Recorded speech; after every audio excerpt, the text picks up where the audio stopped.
chào quý vị. Hôm nay kênh YouTube Trẻ Tự Nhiên tiếp tục giới thiệu chủ đề sức khỏe, điều trị các bệnh thường gặp bằng phương pháp y học cổ truyền kết hợp y học hiện đại.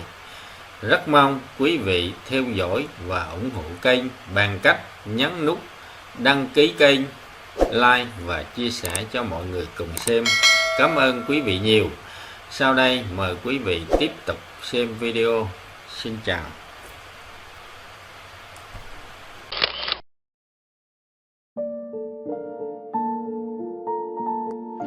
Kính chào quý vị. Hôm nay Trẻ Tự Nhiên xin giới thiệu 94 quy trình kỹ thuật y học cổ truyền điều trị bệnh theo quyết định số 26/2008 QĐ BIT ngày 22 tháng 7 năm 2008 của Bộ trưởng Bộ Y tế. Video này mời các bạn xem nghe quy trình 3 van chặn nghe bệnh.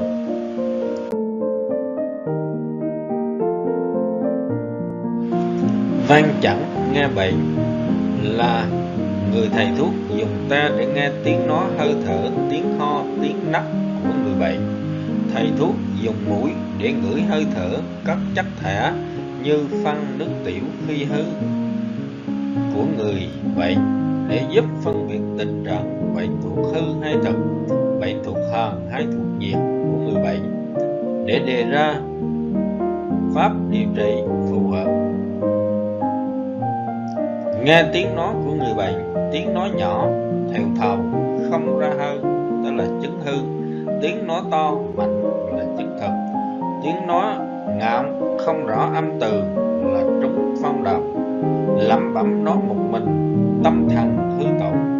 Nghe tiếng thở của người bệnh, tiếng thở to, mạnh là thật chứng, thường gặp trong các bệnh cấp tính.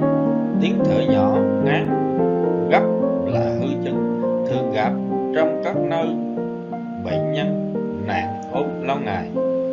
Nghe tiếng ho của người bệnh, ho có đờm là thấu, ho không có đờm là khái, ho khan là bệnh nội thương phế âm hư, bệnh cấp tính mà khản tiếng phế thật nhiệt, bệnh lâu ngày mà khản tiếng phế âm hư, ho kèm theo hát hơi, sổ mũi, sợ lạnh, sốt nhẹ là bị cảm mạo phong hàn, ho từng cơn kèm theo nôn mửa là ho gà, bách nhật khái.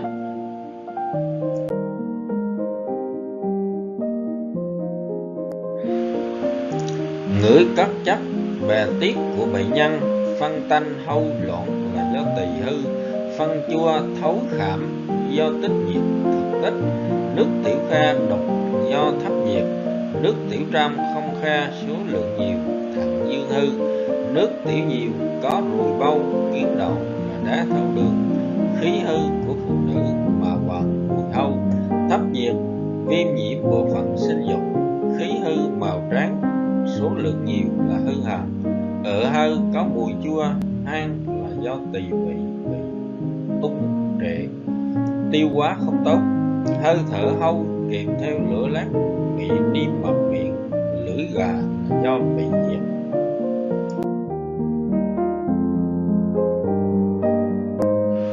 Tiếp theo là vắn chặn hỏi người bệnh, là cách hỏi bệnh để làm bệnh án theo y học cổ truyền lần lượt tiến hành theo các bước sau. Lý do đi khám chữa bệnh và hoàn cảnh xuất hiện bệnh. Lý do chính làm người bệnh lo lắng và phải đi khám bệnh. Mức độ bệnh lý là thế nào? Lý do này xuất hiện trong hoàn cảnh nào? Sau cảm nhiễm lục tà ngoại nhân, sau rối loạn tình trí nội nhân, hay sau chấn thương trùng thú cán, lao động nặng nhọc, ăn uống thiếu thốn hoặc nhiều đồ ngọt béo, sống lạnh, bất nội ngoại nhân. Diễn biến bệnh. Diễn biến của triệu chứng chính xuất hiện từ bao giờ, trong hoàn cảnh nào? Diễn biến của triệu chứng đó có biểu hiện gì đặc biệt trong ngày, trong tuần? Có liên quan gì với thời tiết, khí hậu, ngoại nhân, sự thay đổi tình trí, nội nhân, ăn uống, lao động, sinh hoạt, bất nội ngoại nhân không? Uống lao động sinh hoạt bất nội ngoại nhân không? Nếu là triệu chứng của bệnh cũ nay nặng lên thì lý do gì làm bệnh nặng lên hoặc có diễn biến bất thường? Diễn biến của triệu chứng kèm theo. Các triệu chứng kèm theo này xuất hiện khi nào, trước hay sau triệu chứng chính? Các triệu chứng kèm theo cũng có liên quan gì tới nguyên nhân ngoại nhân, nội nhân hay bất nội ngoại nhân không? Chú ý khai thác tất cả các triệu chứng âm tính kèm theo có giá trị chẩn đoán phân biệt. Ví dụ, người bệnh chỉ đau đầu khi căng thẳng, mệt mỏi, không đau tan khi thay đổi thời tiết, đau đầu do thất tình.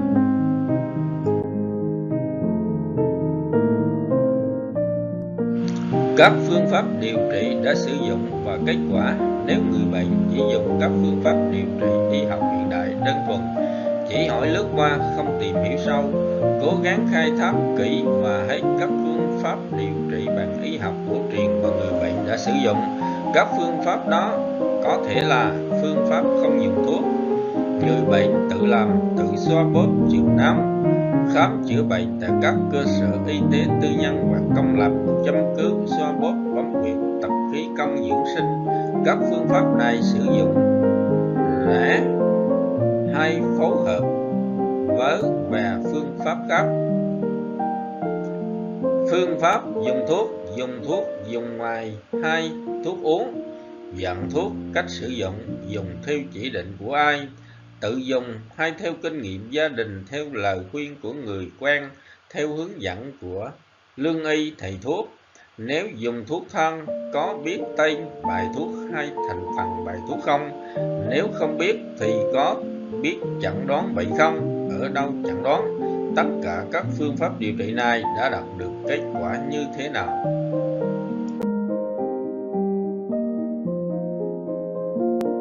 Hỏi thêm các đặc điểm của y học cổ truyền. Trong quá trình hỏi bệnh tùy từng chứng cụ thể, hãy hỏi thêm các triệu chứng mang tính đặc thù của y học cổ truyền như sau. Hỏi về hàn nhiệt và mồ hôi là hỏi về cảm giác nóng lạnh, mồ hôi, thời gian và kim chứng. Chủ yếu hỏi có hay không có, phát sốt, sợ lạnh, thời gian ngắn hay dài, mức độ nặng hay nhẹ. Các triệu chứng kèm theo có hay không có mồ hôi, tính chất và lượng nhiều hay ít. Bệnh mới bắt đầu có phát sốt, sợ lạnh là ngoại cảm biểu chứng, trong đó phát sốt nhẹ, sợ lạnh nhiều, không có mồ hôi là ngoại cảm do phong hàn biểu thực chứng. Phát sốt cao, sợ lạnh ít, có mồ hôi là ngoại cảm phong nhiệt biểu hư chứng. Lúc có cảm giác nóng, lúc có cảm giác lạnh là hàn nhiệt vãng lai. Nếu thời gian phát bệnh ngắn, kèm miệng đắng, họng khô, hoa mát, chóng mặt, ngực, sườn đầy tức là chứng bệnh bán biểu bán lý. Sốt cao không sợ lạnh, có ra mồ hôi, nước tiểu vàng sậm, đại tiện táo, miệng khát, chắc lưỡi đỏ là lý thực nhiệt. Bệnh kéo dài thường hay sốt âm ỉ về buổi chiều, triệu nhiệt. Ngực và lòng bàn tay, lòng bàn chân có cảm giác nóng, ngủ tâm, phiền nhiệt, kèm theo gò má đỏ, môi khô, đậu hẳn, ra mồ hôi trộm là biểu hiện âm hư sinh nội nhiệt. Sợ lạnh, chân tay lạnh, hơi thở ngán gấp, đoạn khí, người mệt mỏi vô lực, tự ra mồ hôi, tự hẳn là dương hư. Một số tính chất đặc biệt của mồ hôi vàng, thấp nhiệt, dính nhớt, vang âm, bệnh nặng. Mồ hôi nhiều ở nửa người, trúng phong, mồ hôi nhiều không dứt, người và chân tay lạnh là thoát dương.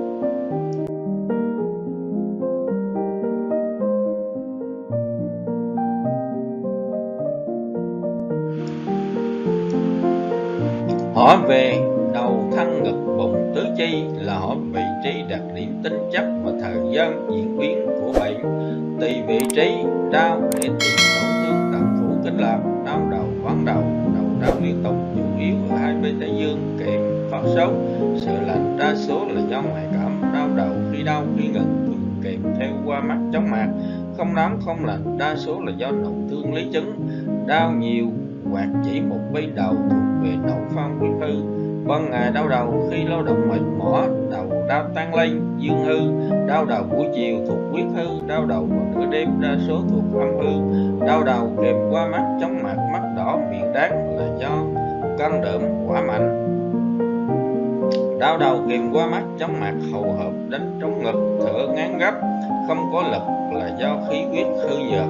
Bỗng nhiên ván đầu là thực chứng, ván đầu kéo dài là hư chứng.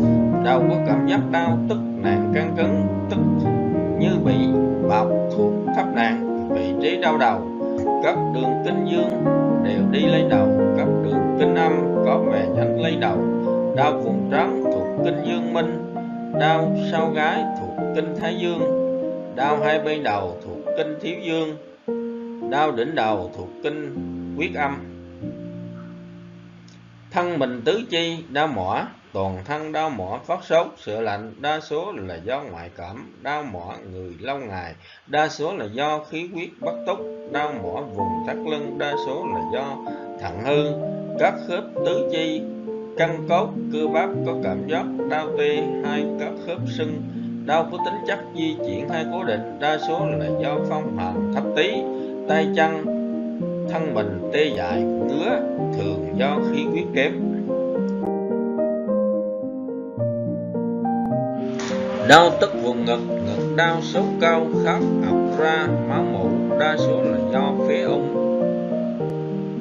Ngực đau kèm theo sốt vì chiều, ho khan, ít đờm, trong đờm có dính máu, đa số là do phế lao phổi. Đau ngực lăn lên trên bả vai hay đau dữ dội ở phần sau xương ngực. Tự cảm thấy vùng ngực như có một áp lực đè nặng vào, đó là chứng hung tỵ. Đau vùng bụng, đau bụng vùng trên rốn, nôn khan hay nôn ra bọt giả, gặp lạnh đau tan, đa số là bị hàn. Bụng trên chứng đau ở hơi, nuốt chua, đa số là do thật ngưng. Đau bụng quanh rốn, khi đau khi ngừng, kèm theo lợn giảm. Buồn nôn, đa số là đau bụng dung. Đau bụng phát sốt, đại tiện phân nhão nát, kèm có máu mũi là thấp nhiệt thực chứng. Đau bụng âm ỉ, đại tiện phân nhão nát, sợ lạnh, tay chân lạnh là hàn thấp hư chứng. Thường đau bụng xuất hiện đột ngột là thực chứng. Đau bụng kéo dài, đa số là hư chứng. Đang đau bụng ăn vào đau tan là thực chứng. Sau khi ăn mà bụng bớt đau là hư chứng. Đau bụng dữ dội, chỗ đau cố định, khi khóm sờ nán đau tan lên là cự án là thực chứng. Đau xuất hiện từ từ âm ỉ, vị trí đau không cố định. Khi thăm khám xoa nán thì là có cảm giác dễ chịu là thiện án là hư chứng. Hỏi về ăn uống, cần hỏi đã ăn uống những gì, lượng ăn, khẩu vị, phản ứng sau khi ăn cho tới cảm giác khát uống nước. Đang mắc bệnh vẫn ăn uống gần như bình thường là bị khi chưa bị tổn thương. Chán ăn, đầy bụng hay ở hơi, bị có tích ngưng thực chứng. Ăn không ngon miệng, không tiêu là hư chứng. Ăn vào bụng chướng thêm là thực chứng. Ăn vào dễ chịu là hư chứng, khó chịu là thực chứng. Ăn vào đầy tức lâu tiêu là tích trệ.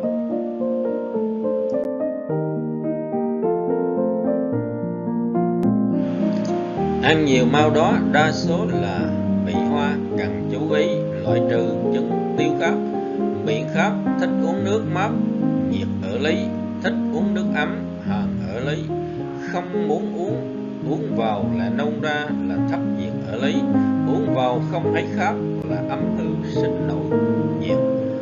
Miệng nhạt không khát hoặc là biểu chứng chưa chuyển vào lý hoặc là dương hư. Hàn bên trong mạch là lý chứng. Miệng đáng là căng đỡm thấp nhiệt. Miệng chua là trường bị tích ngưng. Miệng ngọt cũng là tỳ hư có thấp nhiệt. Khẩu vị trước khi mắc bệnh có thể là nguyên nhân gây ra bệnh hiện nay. Hay ăn đồ sống lạnh, ngọt béo dễ tổn thương dương khí tỳ vị. Ăn nhiều đồ cay nóng, uống rượu nhiều dễ làm hư tổn tăng dịch gây đại tiện đau. Hỏi về đại tiện và tiểu tiện, hỏi rõ rõ về số lần và tình trạng của đại tiện, tiểu tiện và các dấu hiệu kèm theo. Đại tiện đi dễ hay khó? Đại tiện khó thuộc thực, đại tiện dễ hơn bình thường hoặc không cầm được thuộc hư. Phân tấu hay lãm, khô tấu hơn bình thường là nhiệt vừa, nếu bón lại từng hòn là nhiệt nặng. Phân lãm loãng thường thuộc hàn nhưng đôi khi là nhiệt hoặc thực. Tính chất phân, đại tiện phân có máu mũi kèm theo đau bụng quặn, mót rạn, còn thân sốt là chứng lỵ thấp nhiệt. Đại tiện phân đen như bã cà phê, mùi thấu khản là biển huyết, xuất huyết đường tiêu hóa trên. Đại tiện phân có máu đỏ tươi, đa số là cặn huyết, chảy máu do trĩ. Đại tiện phân sống nát trước khi đi. Đại tiện không đau bụng, đa số là tỳ vị hư hàn. Đại tiện phân nhão nát có mùi chua hâu, phân lộn ngộn sống. Phân có bọt trước khi đại tiện thì là đau bụng, sau khi đại tiện thì giảm đau. Đó là hiện tượng thực ngưng.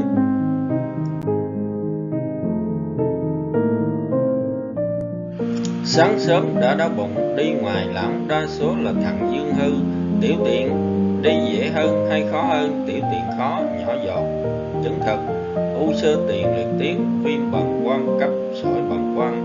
Sau mổ không đái được, rối loạn khí hóa bàng quang, đái dễ hơn, dễ xoắn đái, không cầm được gọi là chứng hư. Màu sắc số lượng, nước tiểu trong đái nhiều là hàn, nước tiểu vàng sẫm đái ít là nhiệt. Nước tiểu đục, đái rác, đái buốt là thấp nhiệt. Thời gian đi tiểu nhiều về đêm hay đái dầm là thận hư.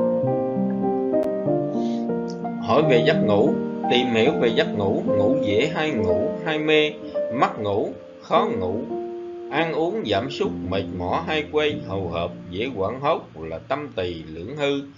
Người bất rất khó chịu, không ngủ được, sống âm ỉ, đạo hãn, chắc lưỡi đỏ, khô, ít tăng, mạch tế xát là âm hư. Sau khi mắc bệnh nạn, người già khí huyết bị suy giảm thường dẫn đến đêm ngủ không yên, ngủ ít, miệng lưỡi dễ bị viêm nhiễm, đầu lưỡi đỏ là tình trạng tâm huyết hư, tâm hỏa vượng. Mất ngủ, ngủ hay mê, đau đầu, miệng đắng, tình hình nóng nảy, dễ cáu giận do căn hỏa vượng. Khi mê hay la thác là đỡm khí hư hay vị nhiệt.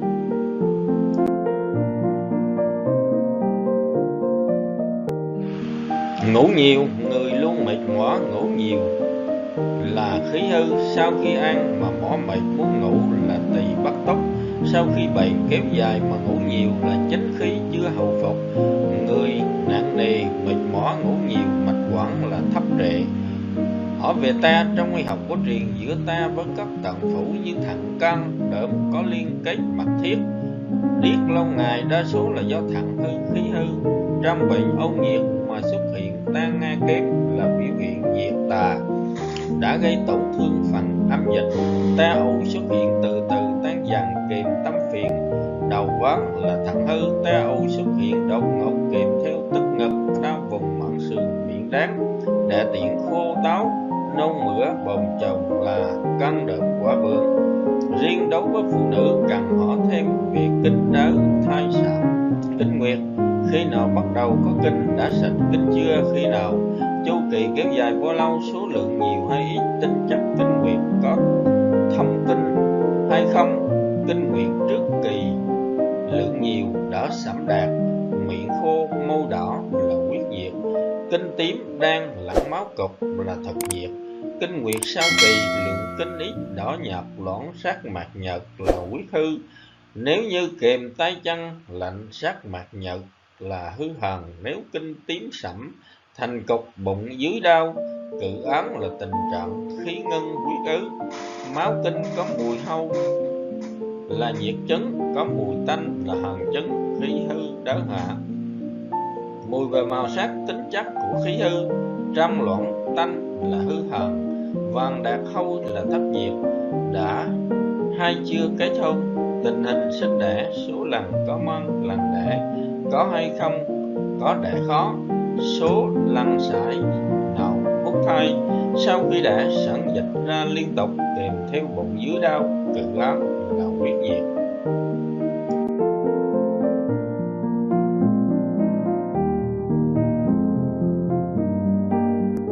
Video tiếp theo mời quý vị xem quy trình số 5 thiết chặn, gọi là khám bệnh.